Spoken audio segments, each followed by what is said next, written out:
今天咱们来体验一下，在这狂风暴雨中露营是一种什么感觉。之前只是体验过在暴雨中露营，小三轮搭配徒步，以后想去哪里露营就去哪里。这个地方我春天的时候来过，这个村子已经荒废很久了。它的上面有一块视野非常开阔的地方，特别适合露营。有对这个荒废的小村庄感兴趣的，可以翻看一下我往期的视频。今天咱们就不拍这个小村庄了。我春天来的时候，这里还很好走，现在已经完全被杂草包围了。徒步2公里，终于是到这里了。这里是我一直想来，因为没路一直就没来的世外桃源。我今天这个负重至少有70多斤，因为单是水我就带了10几斤，还有一些小麦果汁。兄弟们，看下这里的风景怎么样？因为今天是阴天，这看不到很远的地方。有山有水，先来休息一下，喝点水，看下风景，再去收拾营地吧。休息完开始搭建营地，今天肯定要下雨，还是抓紧搭建好帐篷，就算下雨也不至于淋雨了。感觉玩徒步的就好像是在身上背了一个家一样，里面包含了衣食住行。要是全世界的人都把家背在身上，那是不是就不用买房了？走到哪里哪里就是家。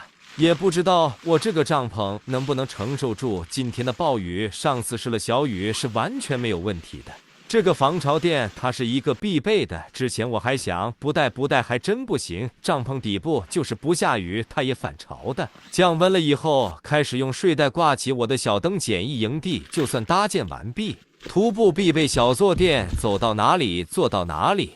先来烧一杯开水，泡点茶喝一下，这水还是我进来之前接的山泉水。今天的娱乐项目咱们就换成收音机吧。收音机最大的好处就是不管山里有没有网络信号，它肯定是有信号的。茉莉花茶我的最爱，别的茶我还真的喝不惯。喝点茶，看看风景，放空脑袋，没人打扰，这就是我喜欢独自去露营的原因吧。我的脾气比较直，不会拐弯抹角，真的不太适合跟人打交道。一会的功夫，这已经乌云密布了，山里这天气还真是捉摸不透，感觉今天是真要来一场大暴雨。这突然就刮起了大风，我没有绑风绳的习惯，今天要是不绑，我这帐篷指定要被吹走了。也不知道我这帐篷能不能承受得住这么大的风。这风刮的是真的有点吓人啊！我们还是躲进帐篷里等着风过去吧。感觉至少是8、9级的大风，我这营地四周好无遮挡，看来今天是不太适合来这露营。兄弟们，感受一下，我怎么老有一种要把我吹跑的感觉，着实吓人。得亏我今天带了一个大1号的防潮垫，这样的话，再大的暴雨也不可能渗透进来了。因为4个角全是翘起的，这就没有进水口了。现在是下午6点多，这风终于是小点了。打开我的小营灯，准备做饭。今天只能是在帐篷里面做了，我这也是第一次在帐篷里做饭，也不错，体验一下。煎点小香肠，这徒步炒菜是吃不上了，以后要不是煎，要不是煮，因为我这锅太小了。我感觉我是不是买点预制菜、预制饭这一类的食品，这样只需要加热一下就好。煎香肠配泡面，这组合其实也不错。要是再来一点小咸菜配辣椒，就更加完美了。我这么爱吃辣椒，每次出门都忘带。徒步露营在吃上只能简单凑合一下了，因为条件有限。早点吃完一会，咱就躲在帐篷里刷手机吧。其实这狂风暴雨的天气感觉也不错。这已经是晚上10点多了，外面的风还在刮，那咱今天就早点休息吧。睡醒给兄弟们看一下，这山里能不能看到云海？我想应该很漂亮。一觉睡醒，已经早上8点多了，雨过天晴。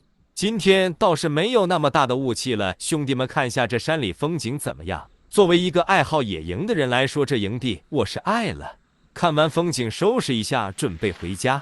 我这帐篷昨天顶住了9级大风，还可以吧？其实昨天并没有下很大的雨，就是风大。这背包它是真能装我这零零散散，不说有100多件，约有大几十件的装备，它居然能够完全装下露营完。没有了水，这负重一下就降了下来。这背在身上跟刚来的时候完全不在一个档次，感觉就像没有重量一样。收拾完准备回家，又是一次完美的体验。不过这个营地想要再来玩，只能到明年了，今年已经不适合了。简简单单又是一天好了，看到这里的朋友们帮忙给个点赞关注，谢谢了。